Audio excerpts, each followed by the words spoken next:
Hello, everybody. Welcome to Pursuit of Relentless podcast. You've got your host, Alaina, and today I have a great opportunity to interview a fellow Canadian. I'm super excited to have Lena Sheppard on the show. Welcome. Thank you very much. Yeah, I am pumped. Our pre-conversation has just been gold. I'm like, okay, we are totally aligned with our vision for what's important and our missions to just really go out and help people get into better financial shape, get into better mental shape.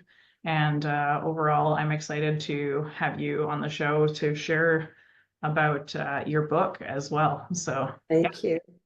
I'd love it if you'd start by telling your story and just how you got into entrepreneurship. Have you always been an entrepreneur, or what does that look like for you? Well, I think I have been an entrepreneur all my life. However, really didn't step into it until about 2005. And I was in a position where I was in a job that was very stressful, and I had a husband that was ill and kids at home. So it was my father that kind of told me, well, I had a boss that was telling me I didn't have my priorities straight. I should have been at the office, not with my family. And I Interesting. thought, well, I beg to differ on that one. And I ended up leaving that job. And then I thought, what can I do from home that I had the skills for? And I started doing bookkeeping. So one of my best friends was starting a business, and I basically sat him down and I said, I don't care what you say, but I'm doing your books. I need someone to practice on. And the company I started was called Checks and Balances. And before you knew it, less than 6 months, 7 months, I needed another bookkeeper to help out. And then I moved from my home into a brick and mortar. And 16 years later, I had 18 staff and about 1,300 clients that we had come through the doors over the 16 years of maybe about 500 were regular clients at that time. Wow. And of those, all of them were entrepreneurs. So I got to see all kinds of stories and journeys, as well as my own journey as an entrepreneur over the years, and the importance of a lot of things, mindset being one of them, and definitely financial literacy. Mhm. So I have been really on a path since to help a lot of entrepreneurs with those two areas. That's amazing. My husband ended up dying, and I had then focused on taking care of my kids, getting them through school and university and so on. And I was one of those that work became my addiction. So I didn't have to worry about deal with the pain and all the stress and whatever else. So I would turn towards doing work. And I basically became in autopilot. You kind of go through the motions every day, but you don't want to feel or think about really what needed to be done or where Mhm. you were in life until 2017. I went to a Tony Robbins event with my adult children, my two daughters. And that event was kind of the game changer for me. It turned my life 180. And I thought, you know what? I really don't like where I am in life. And I don't even know what I want to do at that point. And Mhm. at that point, I was in my 50s. So I sat back and I did all of Tony's courses. I then was introduced to Mary Morrissey. So I did her courses on dream building. Um, you know, you don't go to your dreams, you come from them. So it's really important to know, what do you want out of life? What do you love? And dream big, because whatever you put out there is what will happen. Mhm. And that was a whole new experience. I'm thinking, how did I miss the memo on life and miss these things? And it's been a total life changer for me since then. So I've just stayed on that path and learned about what I had to give up, which is now why I'm writing a series of books. Cool. What do you have to give up to be successful versus what do you have to not give up, which I think is what people are more focused on. You Mhm. don't have to fight through some of this as much as if you learn to give up on some of your limiting beliefs and some of your old habits and patterns that you have. Yeah, I think that's so powerful. And I want to go back to what you're talking about when you're talking about autopilot, because I think that a lot of people struggle with that and they don't necessarily recognize that they're in it until something happens and they have to change things up and they're like, like, whoa, and And then it's like, I didn't realize that I was in this pattern, that it was just like my normal, quote unquote, normal life. And that's just the habits that we've adapted to. And yet, so I come from a very diverse background as well. I was a Red Seal pastry chef by trade. And I was like, okay, well, I wanted to do that for my whole career. And it was like, I want to be this big, like world-class pastry chef. And then I got carpal tunnel so bad that I was either like quit your job or have surgery. And I've told that story on my podcast a few times, so I won't get into it too much. But then I switched careers. I went into industrial sales and tried that out. I'd never thought of being a salesman before, but I loved that I got to save people money on their inventory through vending products, which is like such a weird thing to me, but I was like, that's fun. Sure, I'll try that. And then from there, I went into heavy equipment operating. And that's when I realized that I was kind of just like in this making money mode. And I was in my early 20s and I was like, okay, well, I'm just going to focus on making more money. Right. And I did what every single person told me to do in Fort McMurray.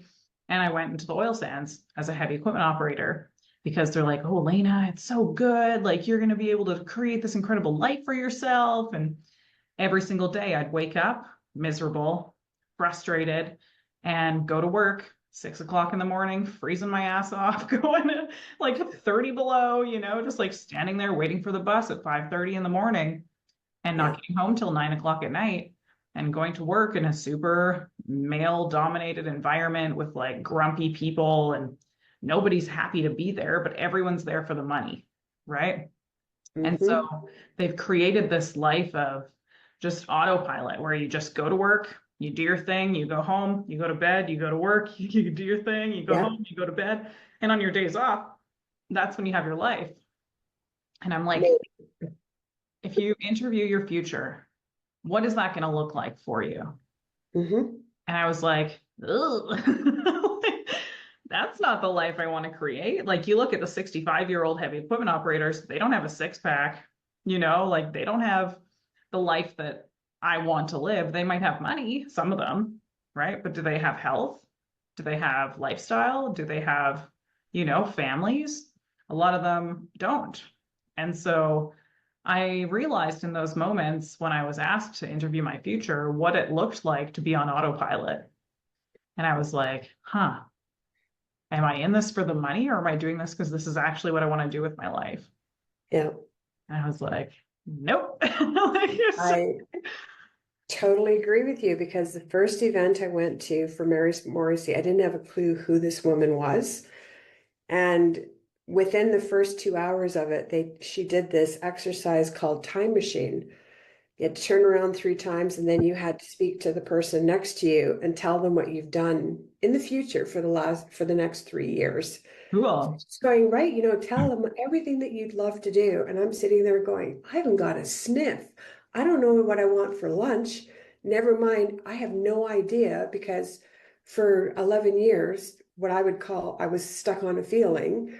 I was stuck on autopilot. I didn't think about anything, and you lose yourself over Mm-hmm. that time. For me, it was how am I going to make enough money to make sure I can get my oldest daughter was going through chiropractic school in the States. It was 12 grand every 3 months I had to cough up Yep. for her tuition. So I was basically doing the work of a full-time bookkeeper plus running my business. And I was doing all-nighters. I wasn't eating. I was doing dumb things, Yeah. like honestly. But when you're in the thick of it, you don't see absolutely anything else. Mm-hmm. So going to that event with Tony Robbins and then meeting Mary Morrissey, total game changer. And it was like, you know what? I'm going to deal with all my things and just slowly work myself out of that. And it was simple. It was to the point where I even changed my routine in the morning because that's how autopilot we are. We get out of the same side of bed, we go through the same. So if you think about your morning routine, do you even think about it? Right. Or do you get in the car and go, did I remember to shut the curling iron off? Because you're not thinking about anything you're doing. Yeah. So to start retraining myself, I'd get out of bed on the other side. I would switch up my routine and I paid attention because awareness was the piece that I was missing. Paying attention to what I was saying to myself. What was I thinking when I was making decisions? And I still do that. I still catch myself going to my old ways when things get, stressful or I get anxious about something. So Mhm. I've really learned to pay attention to what I'm doing and not so much paying attention to goals anymore. I have outcomes. So even the language or what I call what I want going forward, I've changed because the old way was the budget and the goals and whatever. So now it's the blueprint, my life blueprint, and it's my outcomes. So I've even changed some of the language that I use just to keep myself on the new path rather than hanging out with the old path. Yeah. Well, and one of the fears in the book is the fear of numbers, giving up the fear of numbers. And I want to dig into that with you because in the financial industry, we're both in the financial industry. So I see so many people literally look at numbers and they freeze and they're like, nope.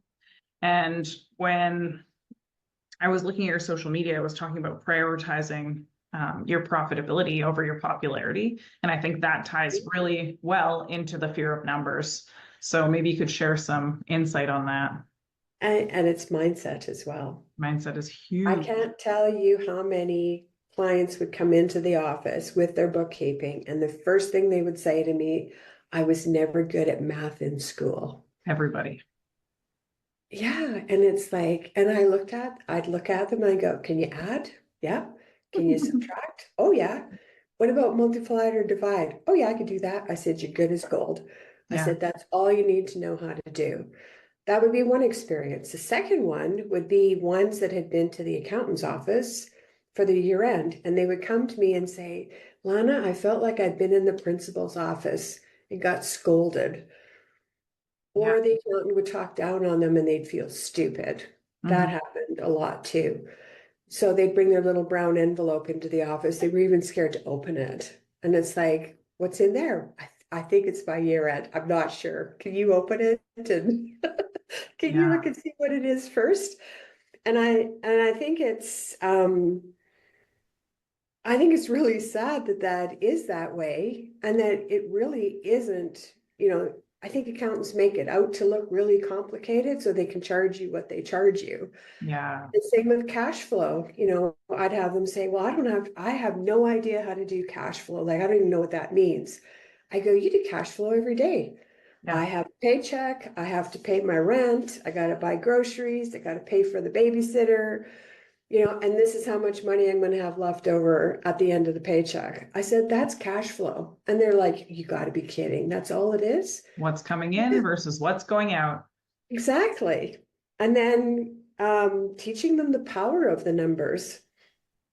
I think that's the biggest area for an entrepreneur is learn the power of the numbers because all those numbers it's telling the story of your business in numbers versus words. Every single entry that goes in and out of your books is an action, a decision, something that you've made in your business. And when you make a change in your business, then you want to watch that story in the numbers because it'll tell you if it's going the right way or the wrong way. Mhm. And And numbers don't lie. you and that's the other thing is you can't tell stories to yourself because the numbers do not lie if everything has been entered properly and reconciled. So it Mhm. tells the true story versus the one you want to tell yourself when things maybe aren't going as well as they are. And then be able to utilize those financials to help you make different or better decisions in your business Mhm. as to which direction you want to go with things. Yeah, one of your posts was talking about that in particular and just going into like not spending to be flashy or like to show off. And I know when I first started in business, I was like, I have an assistant, and was like all like feeling high and mighty on myself because I had an assistant. And now I'm like, I could not function without Elizabeth, I'm like, I totally don't know what I would do without her. But in the beginning, I just wanted to, show up and I was like playing business, right? That's what I called it. I was playing business because I didn't realize that I wasn't at a position that I could actually afford an assistant, Yeah. especially someone full time, right? And that was a big mistake that I made in the beginning, because when you run a business and you're used to having a 9 to 5 or a steady paycheck, that's a big reality change, right? And Or the fancy office and you got the rent to pay, you got all these oh fixed yeah, expenses now that, and it's not generating any revenue for you. They're all expenses.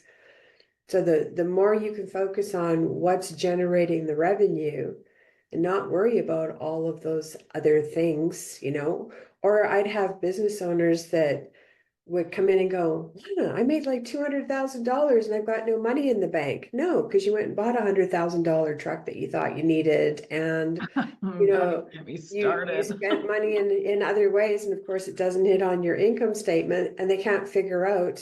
I said, you can't spend your profit. You can only spend the cash that you have in your business, and they're totally different.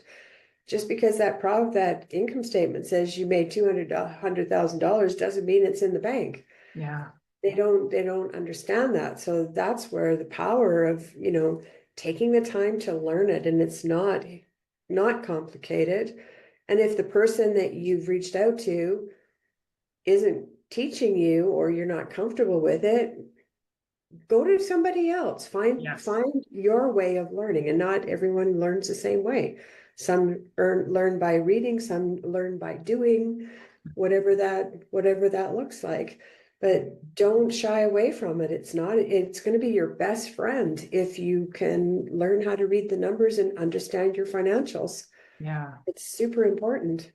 Yeah. Well, and I think when people think about money in particular, it's like scary, because we all know that we didn't necessarily learn how to buy a house when we went to school, or how to do our taxes or anything like that. We learned how to balance a checkbook, which did we really? Because we still overspend on stuff that we can't afford, you know? So I look at that and I'm like, people just get really nervous when they have to talk about money because they don't understand it, for the most part. And some people are really good with money, but there can always be something better, right? And I think when you understand money and you get financial literacy and you talk to people who are trying to help you and will take that time to educate you, it can change everything for you. Because I know when I first started in the business, it was like, not good. I did what you just said there and bought $100,000 truck, $70,000 truck. And then I had like 30 grand on credit cards. And I was like, yeah, like, Yeah. please help me. And then I got laid off from my job and I was like, okay, what now, And so Yeah. that's when I was a little bit more open-minded. So I suspended my limiting beliefs and went, hey, maybe I'm gonna try this and see how I can do, because I did well in math in school and I like learning. So I was like, all right, I'm gonna try finance. Why not? And now fast forward 9 years and I'm a successful business owner and just opened another office. And I'm like, wow, it's crazy how when you just take those beliefs that you've had about yourself and the ones that people also project onto you and just analyze them for a minute and be like, hey, is this actually what I believe about myself? Do I believe that I'm meant to be like unsuccessful in life? No, I believe I'm supposed to be successful. And I believe I was put here for a better reason, right? And what is that purpose? What is that that makes me excited, right?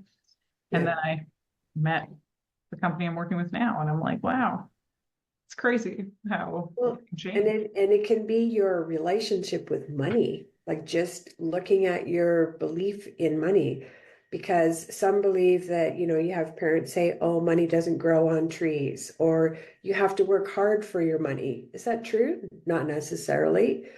Um, Money and is then you made of also have paper, to which look is at trees. culture, because yeah, and you have to look at culture, because there's some cultures that if you make too much money, you get shunned by your family, or oh, now you think you're better than us because you have money. Well, maybe they're trying to have more money so they can help their community, Yeah. so it's the beliefs behind it. And I know for me, until about 2 years ago, there was two things that I was always doing. I'd work, work, work, and I'd never give myself permission to not be working. Yeah. Something, and my mom, when we were kids, we always had chores on the weekend. And she used to say to us all the time, you can't have fun until the work's done. You can't have any fun until the work's done.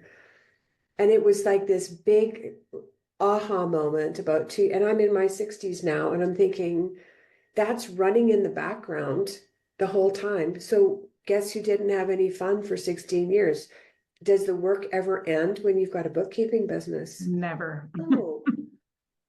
So can't have any fun until the work's all done. Well, the work was never done, and I would never give myself permission. And even now, I still have to be mindful of that and go, you know what?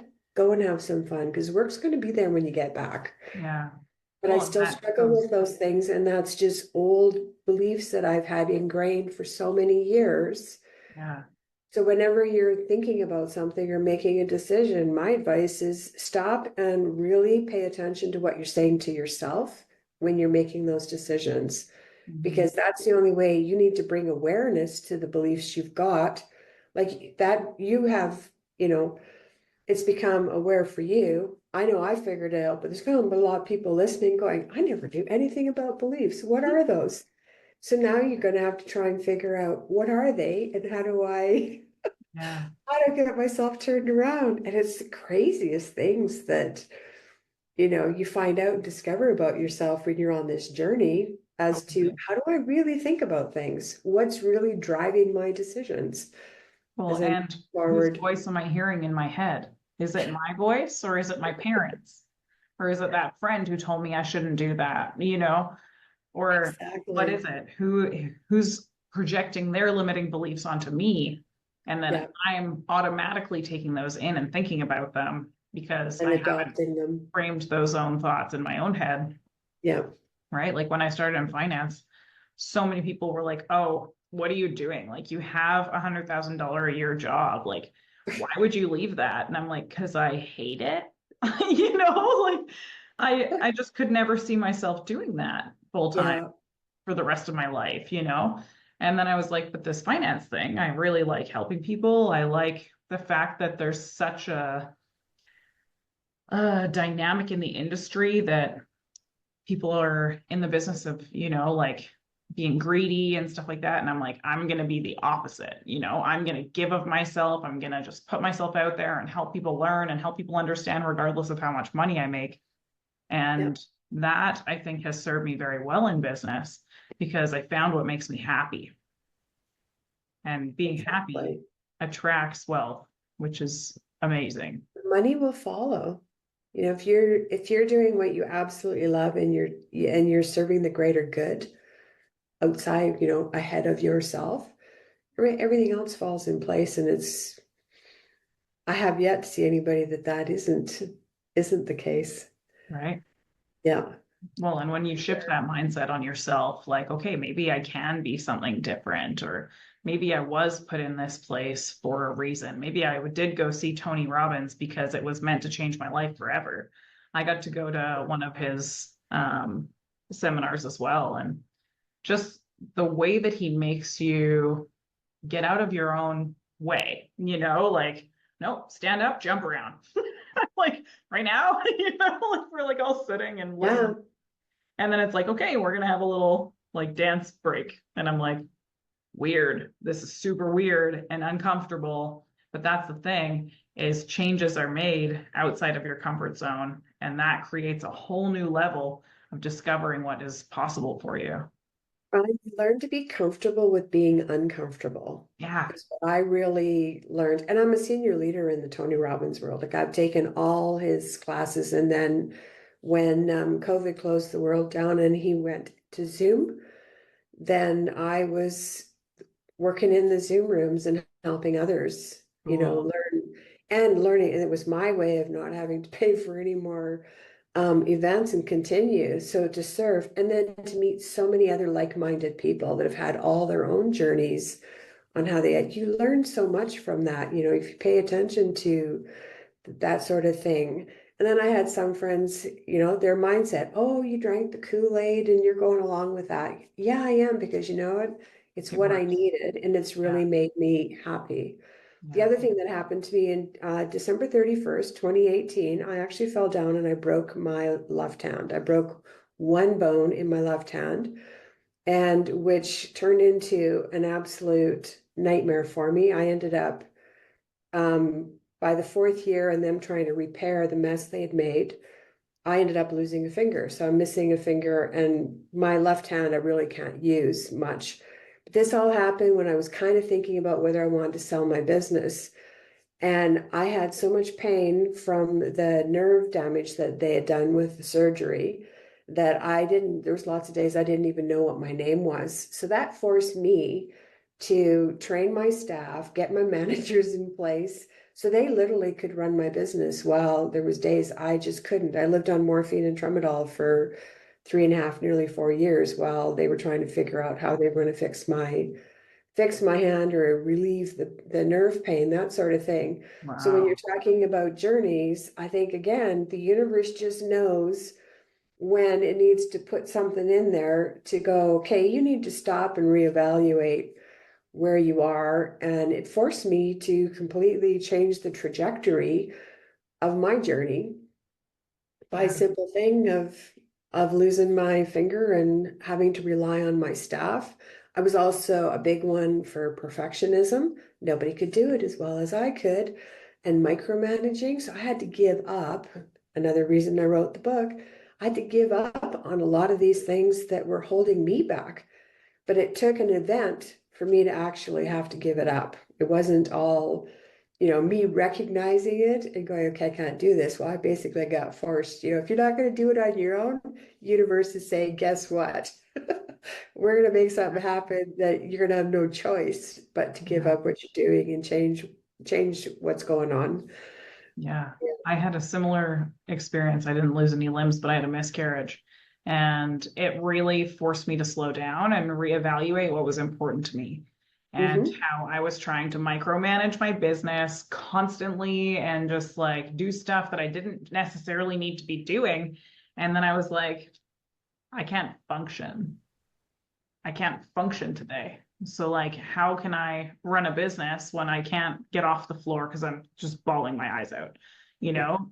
And then over the last couple of years, I've now lost 5 pregnancies. So it really forced me to reevaluate what's important to me and understanding that you can't control everything, even though when you're on those highs in your business, when you're like, everything's going right and it's all good and I'm crushing my goals and then boom, something happens that you're not in control of.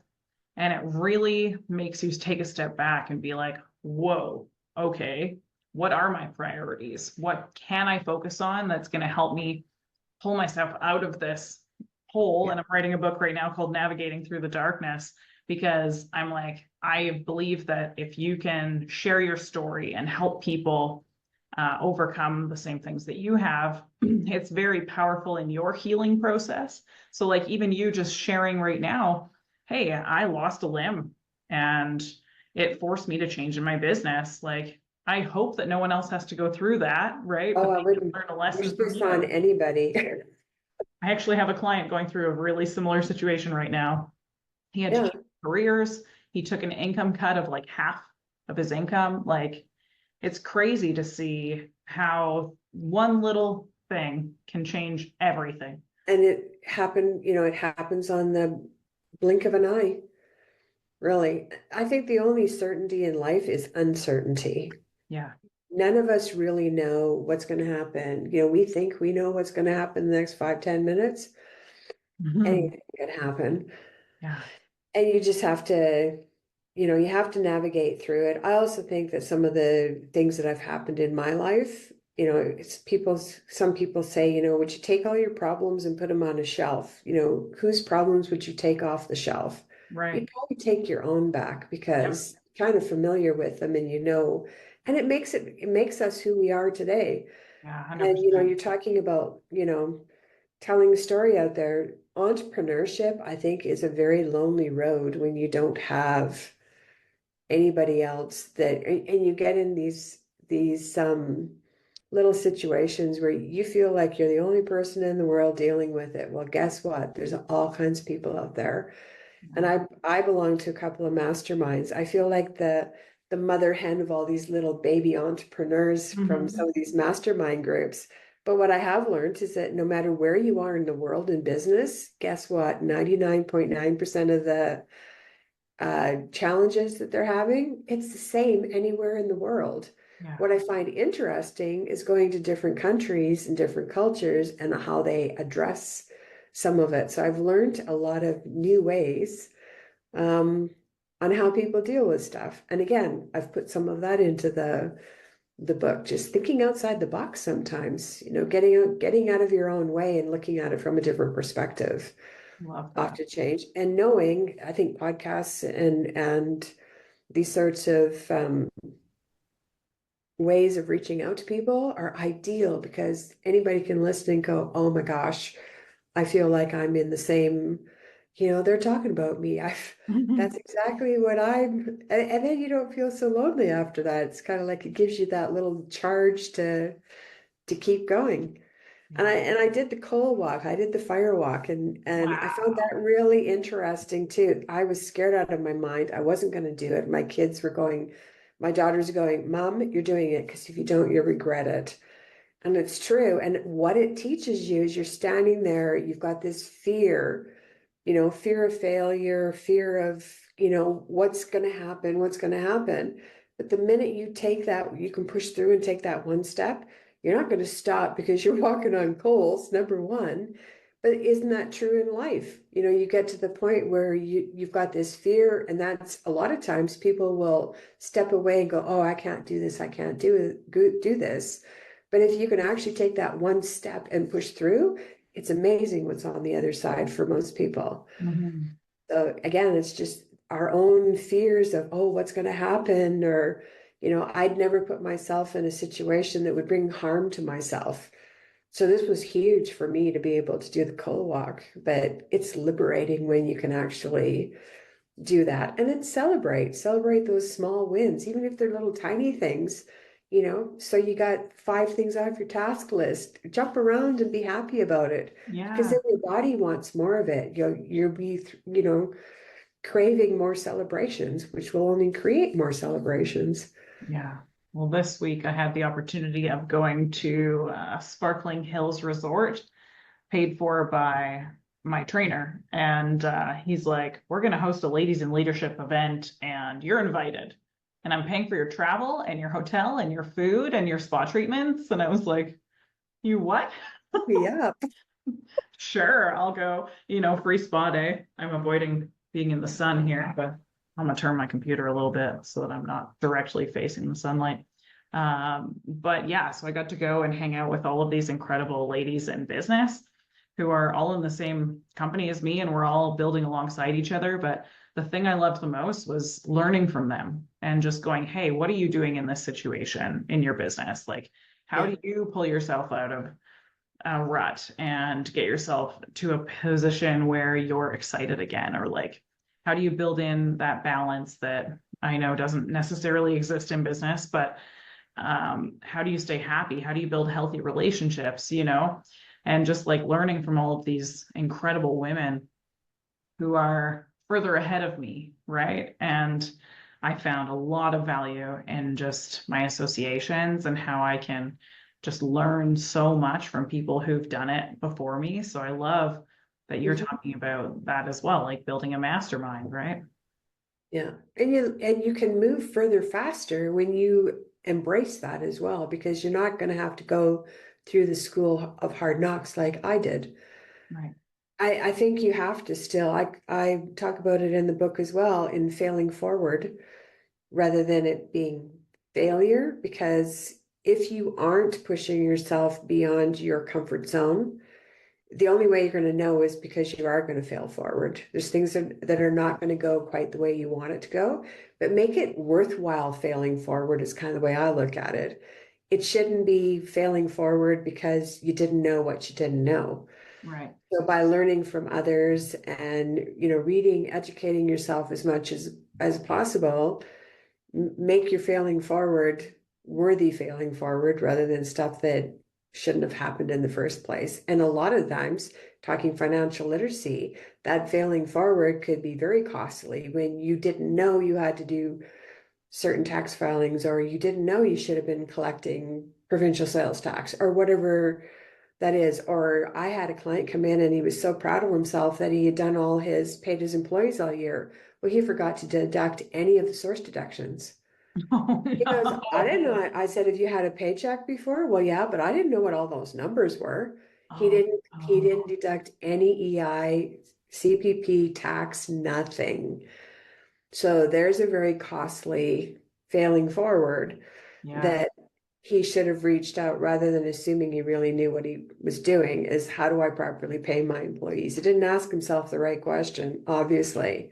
yeah, But, yeah, so, or they'll say, oh, my friend told me. Don't listen to your friends. Go and get real advice, and if they aren't in the same business and they haven't traveled along the journey with you, it's not good advice to take from the friends or anybody else unless you've gone and talked to somebody that really knows what they're talking about. Pay the yeah. money to get some proper advice. Have a good team, right? Like Yeah, a team of people who can help you move forward in your business. yeah. And, Your accountant, have a lawyer. So when you go to, buy or lease a building or any of that kind of stuff, have them read over the documentation. yeah, Again, you don't know what you don't know. And that's when it bites you. When, oh, I didn't know what that sentence mean. Well, guess what? Now you do, but it can be a costly learning experience, as yeah. I would call it, that you don't need to do if you have your team with you. That's so Definitely. important. So important. Yeah, Yeah.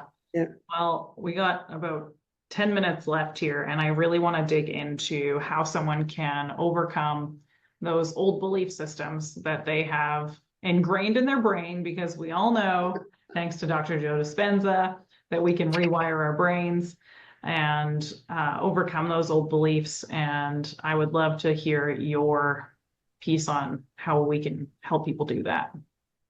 Well, first would be routines. That's one of the things that personally I changed, was how I even getting up in the morning. I changed all of that because when you do that, you're bringing awareness to things. Secondly, I'm a huge advocate for journaling, writing down, how your day, writing down 3 things you're grateful for in the morning, 3 things that you're grateful for at night, because it totally rewires how you're thinking about things rather than most people can write a whole arm length of what they're not happy about. But how many people can off the, tip of their tongue talk about what they're grateful for? I Mhm. think that's one of the things. And by journaling, I think that's where a lot of the inner voice starts to come out, because, and then you're reading it going, ooh, did I really think that or say that, and challenge it? Is it true? People say, oh, I'm no good at something. Is that really true? Or is that just an assumption or a belief that you've made that you need to challenge and say that isn't the case? It's like me, I don't say that, can't have any fun because the work's not done. Is that really true? Is that really a belief? And is it serving me? Right. You're going to have some that you might want to keep, but there'll be a lot of them that'll be like, that's not serving me. That's not going to take me, further in life in what I want to do. It's going to be one of the things that's holding you back. I think the other thing about journaling and knowing that you're grateful and really paying attention, bringing awareness to your thoughts, is that it also helps you kind of diverts your focus away from the negativity. It takes your focus away from maybe your worries.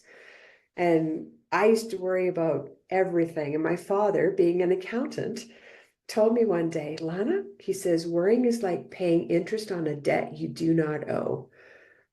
And I remind myself every time I get myself spun out of control on something, is that isn't true. I don't need to worry about that. And how many times do you worry about things and it never happens in the first place? Right. We spend all our energy, worrying about things that don't even happen. So Right. why bother doing that? I love I that. think the other thing is it really increases your resilience as well when you're journaling and you're paying attention to what you're saying to yourself. And I think it builds up kind of this emotional intelligence that we as entrepreneurs also need to have, because sometimes it's a really rough road that you're traveling on. And I guess the other thing is just stay playful and stay curious. Mhm. Curious about, what am I thinking today? When I make a decision, okay, what am I really running in the background as to how I'm making my decision? Write it down. I'm making a decision and I'm basing it on. And that was the other way that I got a lot of awareness, was being doing that as well. Cool. So I don't know, I think entrepreneurship, life in general, is fun. And we just have to focus more on the fun part and less on, some of the things that we don't deem as being the best parts in life. Right. But they're necessary because it's what pushes us forward too. Yeah. Well, today I'm Yeah. excited. I'm going to go out in this crazy sunshine and walk my dog. I'm like trying to lean over here, but yeah, no, it's just learning what makes you happy and also discovering more about yourself and your limiting beliefs.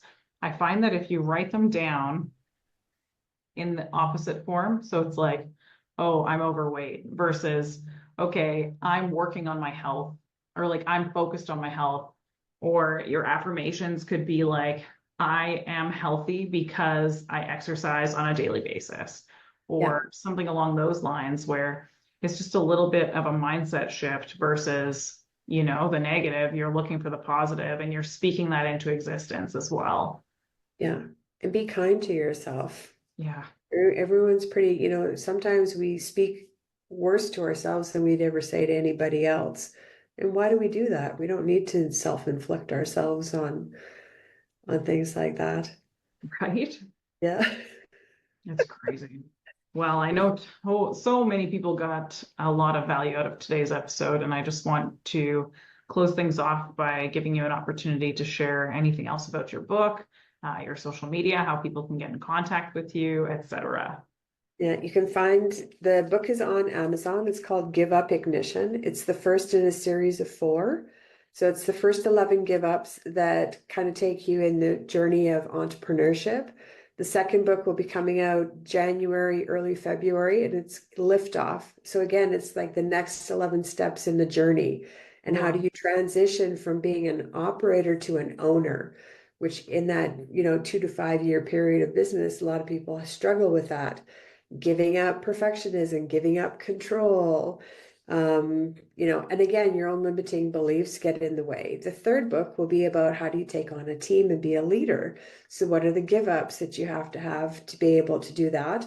And then the fourth one will be on beyond boundaries. So I really want to talk about the post-COVID world, and the things that businesses are struggling with in, what this new business world looks like with employees and flexibility in work hours and work from home or work from the office, and how do you sell your products, and like the whole world has changed because of COVID, and I think everybody knows that. And some Yeah. people froze, and some people looked at it as an opportunity.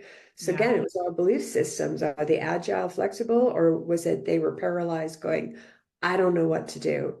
The Mhm. other thing that I've done with the book Ignition, and it will be with each of them, is in each of the chapters, I've got a website where you get a free workbook. So I believe reading knowledge is powerful, but really where the power comes is if you actually implement or execute what you learn. So there's a free downloadable workbook from on Notion that you can take that will help you. It'll be some more tips, tricks, tools, work pages where you can actually then take what I'm talking about in the book and implement it in your own life. So that comes with each of the books. And I did the then same thing with social my book. media. It's all like workbook style format, like guidebook for your best life possible. And it goes into what are your beliefs? What are your goals? What are you focused on? Yeah. And like what are some of the limiting beliefs that you've got right now that you can overcome? Or what are some of the things that are going really good right now? And it just leaves a paragraph so that you can go in and actually like write it out. That's and with downloading it off Notion, you can customize it and make it your own as well. So you're Cool. not stuck on a website. And I have, doing your vision, doing goal planning, a little task. You got your little task list you can check off. You can also see it on your iPhone, so you're not limited to only being on a computer, which is the other reason that I like it. So I think it's really flexible. And it's just my way. I really want all of the give ups that I talk about are ones that really held me back in business. Yeah. And if people will read the book and find one or two things that pushes them forward in business, Yahoo, that's all I want. That's my celebration that I've been able to change the life of an entrepreneur or give them some little tips and tricks to make their journey, maybe iron out a few of the bumps in their journey in life. That's really why I've written it. It's just I want to share and pay forward. Love it. Yeah. All right, guys. Well, share the show if you got some value out of today's episode, and make sure you go and get a book of your own. I'm excited to get it. And I think that you're going to change a lot of lives by putting it out there and sharing that knowledge with other people. So thanks again for being here today. Thank you, Alaina. It's been great. Awesome. All right, guys. Well, that's it for today. That's Pursuit of Relentless signing out.